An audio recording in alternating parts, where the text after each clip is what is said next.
You may or may not have noticed that I am enamored with caricature carving. Well, welcome back to the channel, folks. It's good to see you. I'm glad to have you. Pull up a chair. Let's talk about getting into caricature carving and what you might need, because I am preparing to go to the Renegade Roundup, as you probably noticed if you've seen some other videos on the channel, right?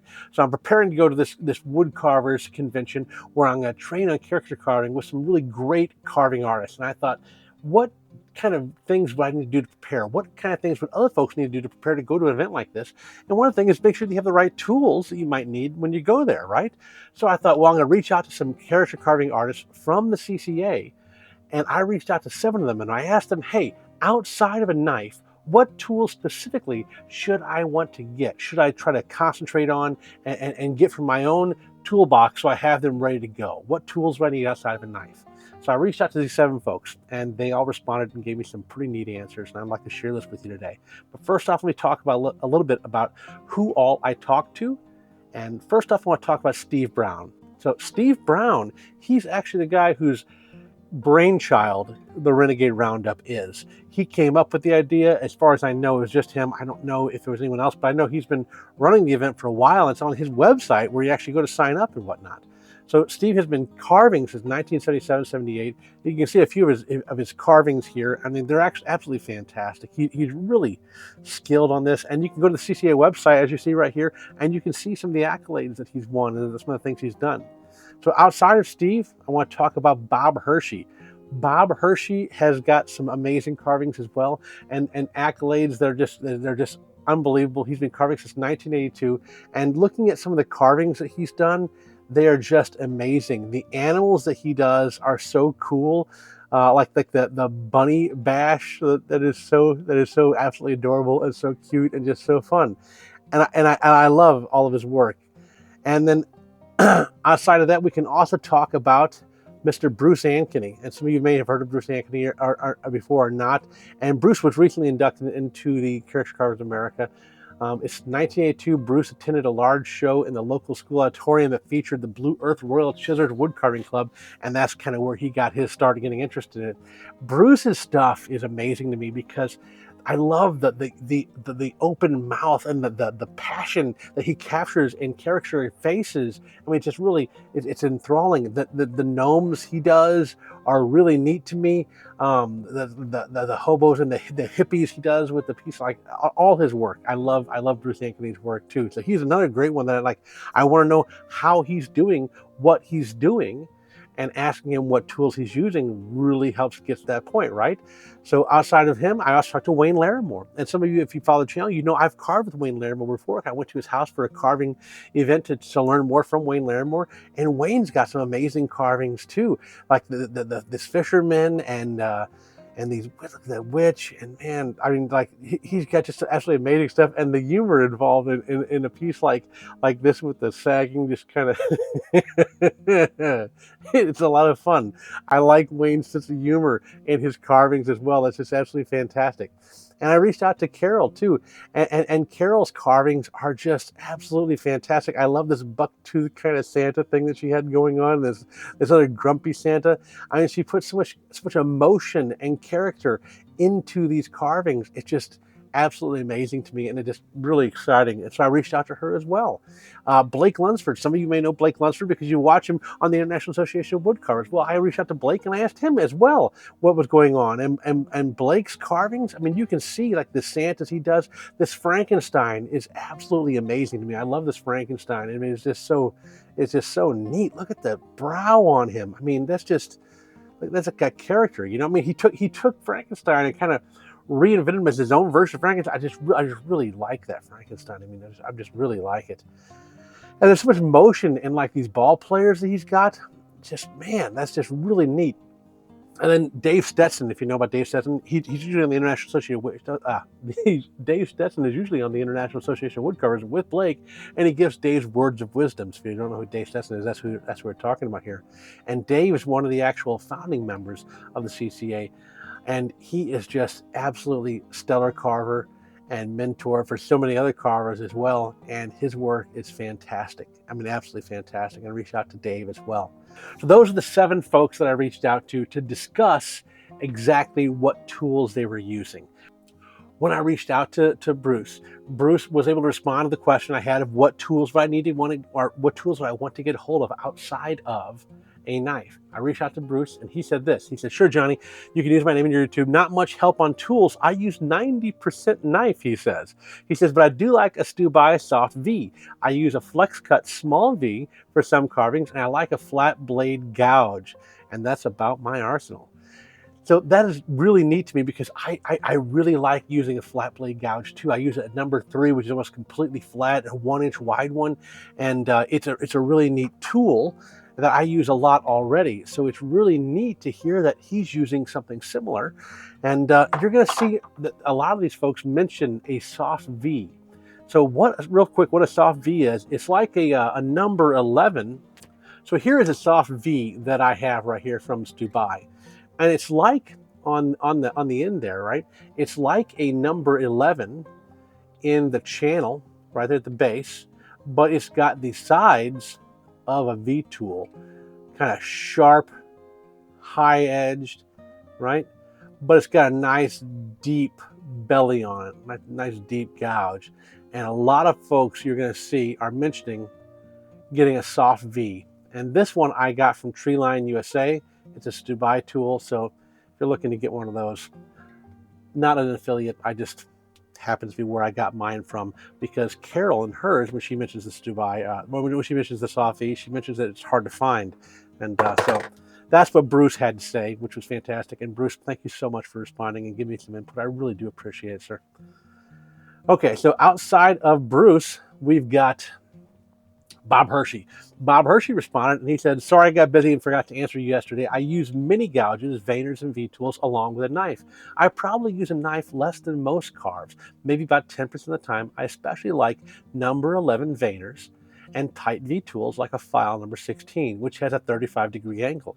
I use full-size tools by choking up on them, and palm tools. I find as I'm getting older and losing my strength that I have better control with my palm tools, better than a knife. By using various gouges and veiners, I think it creates more interesting facets and shapes in the woods than you get with just a knife. I'm not trying to be a flat plane carver, or I would just use a knife, but buy the best tools you can afford. They will last a lifetime, hold an edge better, and give you a more pleasant carving experience. I use Drake and file tools almost exclusively, but there are other great tool makers out there." And see, like that is fantastic advice too, because he's talking exactly like number 11 veiners and tight V tools. Those number 11 veiners, remember, those are really tight U-shaped gouges that really get in deep. And if you have a tight U-shaped gouge, depending on how deeply you cut into wood, you can create a deep gouge line, or just barely into it and use just the bottom of that gouge, and you can get more out of a number 11 gouge than you can with other tools. And that's something that Wayne told me when I was sitting in class with him. We'll talk about that in a moment. Outside Mr. Hershey, again, I reached out to Wayne, and Wayne gave me this advice. After I asked him the question of what tools I would want outside a knife, he said, "That's fine with me. I use a knife." Because I asked them all in here as well. I said, "Do you mind if I use your name in a video?" And then he said, "That's fine with me. I use a knife probably 70% of the time. The next tool for me, again, would be a soft V. Then it's just a toss-up. I hope this is what you're looking for." When it comes to all of the tools these guys are suggesting, the running theme I seem to notice is that people are suggesting the tools that they've learned to use as being the tools you should get to use. The ones that they've got accustomed to and grown accustomed to. And Mr. Stetson kind of points that out too a little bit here when I get to him. So, all right, Carol Leavey, she was a bit more wordy with this. She gave a lot of great advice. I'll make sure I read this as well when I reach out to her. She said, "One of my favorite tools is the Pete Ortel Soft V," which is what I showed you the Stubai version right there. "It's a very versatile tool. Denny Neubauer made it, and to my knowledge, it has been discontinued. Chris Willick sells something with a similar profile." That's the Stubai soft V that Mr. Willick sells over in the Whittling Shack. And I use a variety of small gouges as I carve. I have a Swiss-made tools, and since I have them, I use them. There are also several flex cut gouges that I use regularly. I have heard the comment when I teach about how I use gouges more than some of them. I use knives and tend to like whatever is sharp and nearby. I own from different knife makers. I started out with flex cut tools and transitioned to Leavey and others as I advanced. My monetary situation changed.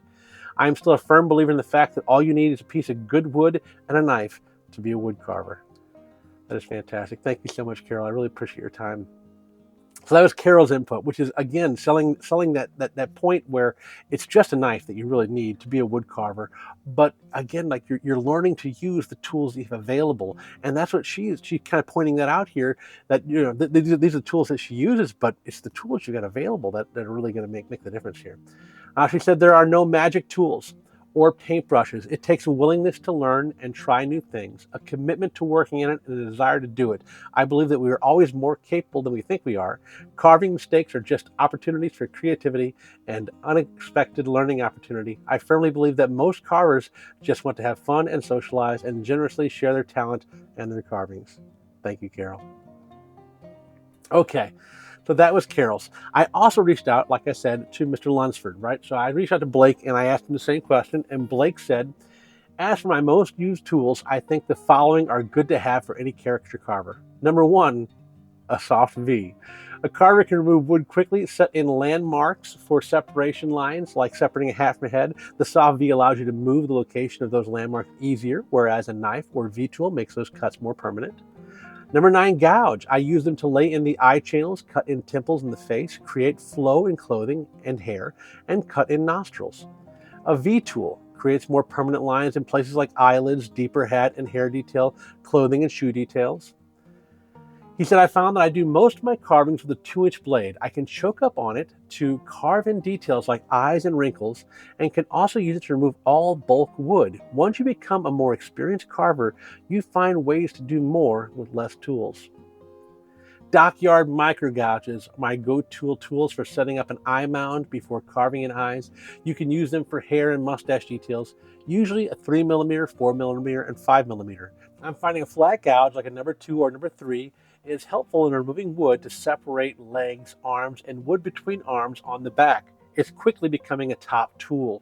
Those are ones I would recommend. Of course, this is not all-inclusive, but definitely my top tools that will give you the carver everything they need in their box other than a pencil and a ruler to be successful. Let me know if you have questions. And let me know if you have follow-up questions. And I messaged him. I said, hey, really appreciate it, brother. Thank you so much. What size 9 are you using? He said, I use a 3/8 number 9 and about a 1/2 inch number 9. The bigger is more for nostrils and temple cuts. The smaller for eye channel, hair details, and clothing flow. Of course, it's going to be different for every carver, but that's a good start. So, Blake, really appreciate you, brother. Thank you so much. All right, and then outside of that, we have Mr. Stetson. I reached out to Mr. Stetson, and he said, hey, I'm a big fan of veiners, aka number 11 gouges, 10mm, 5mm, 4mm, and 2mm. They provide the ability to create everything from a shallow cut to as deep as you want to go, which is what I was talking about a moment ago. That's what he says, like you get that deep U-gouge shape, and depending on how much you use it, how deeply you carve in that wood, you're either using the bottom of it or get more and get a deeper channel, and that allows you to have more versatility with one tool. So that's what Dave's talking about here.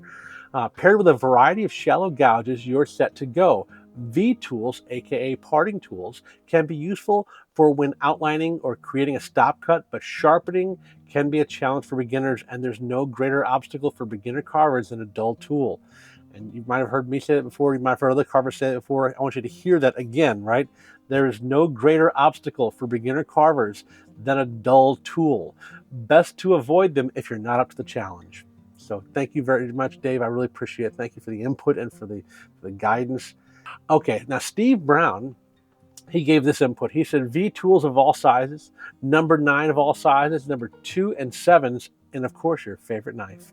Thank you, Steve. I really appreciate you, sir. So that's all of the input that we got, right? And that is a lot of great input. So we've got the idea that everyone's using slightly different tools. When it comes to caricature carving, I think that the general thing that I'm seeing here, the trend that we're seeing, is that everyone is using tools that they grew accustomed to using, that they learned how to use well, and they keep gravitating towards that tool that they've already learned how to use it. And Carol Leavey said it quite well when she said, there are no magic tools or paintbrushes. It takes a willingness to learn and try new things, and a commitment to working at it, and a desire to do it. I use knives a lot and tend to like whatever is sharp and nearby. Sharp and nearby. Because after you learn how to create those shapes, using whatever tool is nearby, you can do you can create that shape with whatever tool happens to be close by. And that's what Carol's pointing out there, and what Dave has pointed out, and what all these folks are really, I think, kind of trying to communicate here, is that the tool that is you've learned to use is the one that's going to be best for the situation. But they're all using different tools that they gravitate towards. That's the advice they're giving. Like, what tools do they gravitate towards? These are the ones they gravitate towards.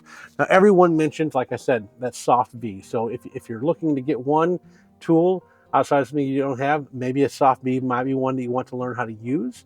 That's an option for you. And like Dave said in his, don't get one if you're not up to the task of sharpening it. Realize you're going to have to learn how to sharpen any of these tools that you get, especially outside of a knife. You're going to have to learn how to strop them properly, because the number one challenge, like Dave said, for a new carver is dull tools. We don't want to have to do that. You don't want to give yourself extra obstacles to learning this hobby or getting into this hobby. You want to make sure you're mindful of that, and you're thinking ahead of time about what you need to do to properly care for and maintain that tool at a level to which you can keep using it. So now remember this, I am not an expert at this, which is why I do so much research. I reach out to people and I ask questions. And all the information presented here is not information directly from me. There's a little bit of ad lib in there from me, but this is from folks who are very good at what they do, who are experts in their field, and who can give far better advice than I can give, which is why I'm seeking it out, why I'm offering it to you in that vein. Now, all of these people have fantastic resources available that you can go check out. You can check out Bruce on Instagram and on YouTube, and the links will be down in the description below. Blake is also on YouTube with the International Association of Woodcarvers and his own personal channel, and he's also on Instagram. Dave Stetson's on Instagram, and he's got the Woodcarving Academy along with Bob Hershey. He's also on the Woodcarving Academy, and you can go to the woodcarvingacademy.com, and they've got a lot of classes and whatnot that you can learn more about wood carving. They've got a lot of teachers over there that are doing some fantastic things, so I encourage you to check that out if it's something you want to take a look at. Steve Brown has a website, and he also runs the Renegade Roundup, which I showed a little bit about earlier, and that link will be down below as well. And Wayne Laramore and Carol as well have great resources available. So check out all the links I've got down below, and you'll be able to get a little bit more information about each one of those. And the Caricature Carvers of America website will be linked down below as well. Outside of that, I want to say thank you to Woodcarving Illustrated for sponsoring the last video and offering that 1-year subscription to Woodcarving Illustrated. The winner of 1-year subscription to Woodcarving Illustrated is Kai Brabson. Kai, if you're watching this, congratulations, brother. Make sure you're watching your email, because Woodcarving Illustrated is going to reach out to you about how to get your pertinence so they can get you set for that subscription. For everyone else, if you still want to get a subscription, you can do it the old-fashioned way, and then a link down below in the description of the video. And that's all I got for today, folks. Thank you so much for sticking around and watching the whole video. I really appreciate it. Don't forget to like the video, subscribe to the channel, head over to Instagram and Facebook. Give me a follow over there so we can keep in touch. And if you want to get one of these cool t-shirts, I've got them available on my website. But outside of that, I really appreciate your time. Have a great day. I'll see you next time. Bye.